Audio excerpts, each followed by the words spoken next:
Napasaran iti Baguio City iti panagbayakabak ti tudo anang itunda iti panakadadal ti sumagmamano asan ikwa iti nagduduma a paset ti syudad gapo iti panagragaay ti daga.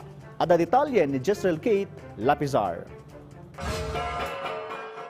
Nailista iti Baguio City ti talo a didigra nga intunda tinapigsa a panagbayakabak ti tudo nupay awan tinadangran nga individual. Ijay purok 8 Balenben Irisan Baguio City, dua a pamilya iti paabangan a balay tinaapektaran iti soil erosion manipod iti ubog iti lugar. Sigun ken ni Manang Mayla, iti talo a tawen na iti lugar ken iti kinaado a bagyo ken todo a napasaranda tatalaeng a napasamak ti panagreggaay ti daga iti lugar. Tulong talaga po kailangan namin. Tsaka yung, nakikita natin, pangunawa na lang po, sana. Wala naman po may gusto niyan na ganyan nangyari. Dagos ang nagresponde ti Irisan Barangay officials kan dagiti masaknan tapno tumulong kadagiti naapektaran nang runa iti panagikat iti pitak iti lugar.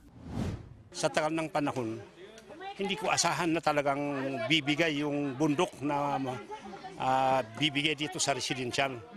Kaya nga tignan namin, hindi namin hintuan ito na barangay council na talagang tignan natin na pwedeng i-remedyohan para hindi kawawa yung mga residente natin.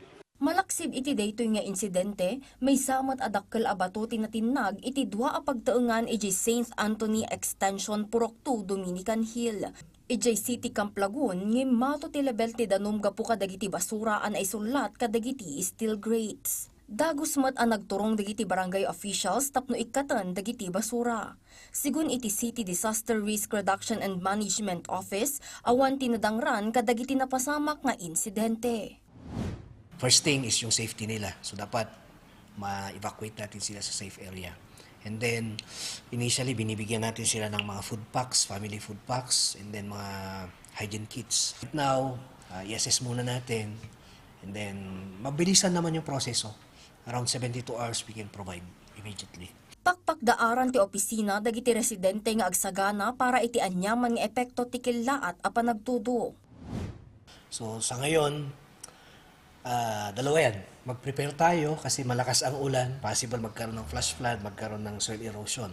Second, opportunity natin ito na mag-conserve ng water o kaya mag-collect ng tubig. Jezreel Kate Lapizar para iti Pambansang TV, iti Baro, Pilipinas.